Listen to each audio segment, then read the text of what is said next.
आज हम बात करेंगे सीबीसी यानी कंप्लीट ब्लड टेस्ट की।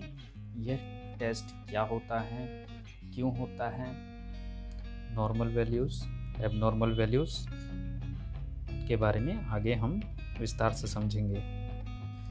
सीबीसी क्या होता है, इसको समझने से पहले हमें ब्लड के बारे में समझना होगा। जैसे हम जानते हैं ब्लड के दो पार्ट होते हैं, ब्लड प्लाज्मा और ब्लड सेल्स। सीबीसी एक मुख्य हेमेटोलॉजिकल टेस्ट है। यह टेस्टों का एक समूह है। इसमें red blood cell, white blood cell, platelets, red cell indices, haemoglobin आदि टेस्ट किए जाते हैं। सीबीसी एक प्रकार का रूटीन हेल्थ चेकअप है।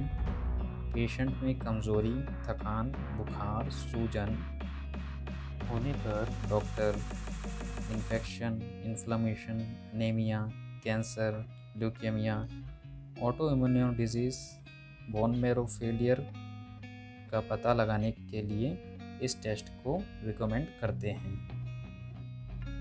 Normal ranges.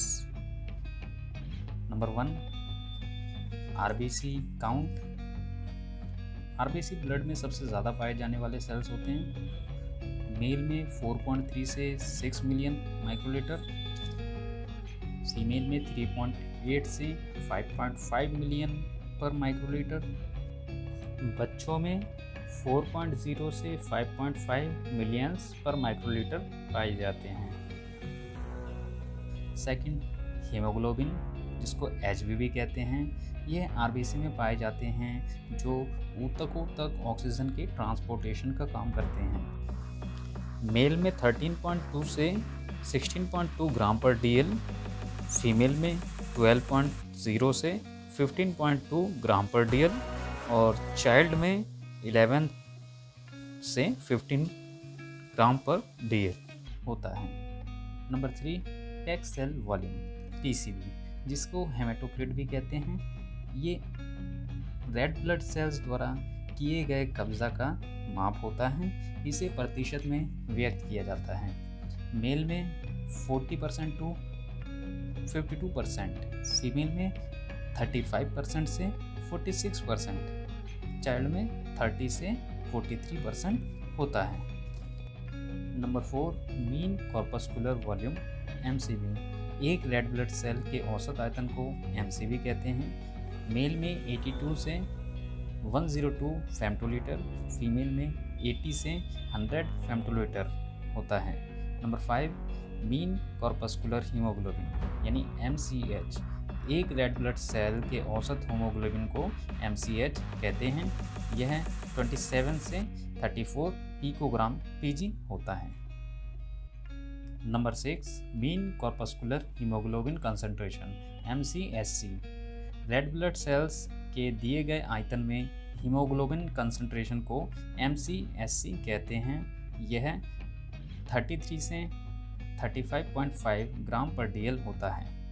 Number 7, red cell distribution width, RDW। RDW red blood cells के आकार के नाप होते हैं। इसकी नॉर्मल वैल्यू 12% से 15% तक होती हैं। Number 8, mean platelet volume, MPV। एक प्लेटलेट के औसत आयतन को कहते हैं। इसकी नॉर्मल वैल्यू 7 से 9 फेम्टोलीटर होती हैं। अगला ब्लड सेल है वाइट ब्लड सेल, जिनको ल्यूकोसाइट्स भी कहते हैं। ये हमारे बॉडी को बाहरी संक्रमणों से प्रोटेक्ट करते हैं। इसकी नॉर्मल वैल्यू 4500 से 10,000 सेल्स पर माइक्रोलीटर होते हैं। नेक्स्ट बात करेंगे डिफरेंशियल ल्यूकोसाइट काउंट यानी डीएलसी टेस्ट की। WBC 5 प्रकार के होते हैं, न्यूट्रोफिल्स, लिम्फोसाइट, मोनोसाइट, एसिनोफिल और बेसोफिल। इन सभी WBC के काउंट को डिफरेंशियल ल्यूकोसाइट काउंट कहते हैं। सबसे अधिक न्यूट्रोफिल की वैल्यू 35% से 80%, उसके बाद लिम्फोसाइट की वैल्यू 20 से 50%, मोनोसाइट 2 से 12%, एसिनोफिल 4 से 7%, उसके बाद बेसोफिल्स 0 to 2% होती है। अगला सेल है प्लेटलेट, इसको थ्रोम्बोसाइट भी कहते हैं। प्लेटलेट का मुख्य काम रक्त का थक्का जमाना है। इसकी नॉर्मल वैल्यू 1.5 लाख सेल से लेकर 4.5 लाख सेल्स पर माइक्रोलीटर होते हैं। आशा करता हूँ मेरे द्वारा दी गई जानकारी आपको पसंद आई होगी। दोस्तों, इसके नेक्स्ट पार्ट में हम ब्लड सेल्स के एबनॉर्मल कंडीशंस को पढ़ेंगे। तब तक के लिए बने रहिए हमारे साथ। जय हिंद, जय भारत, वंदे मातरम।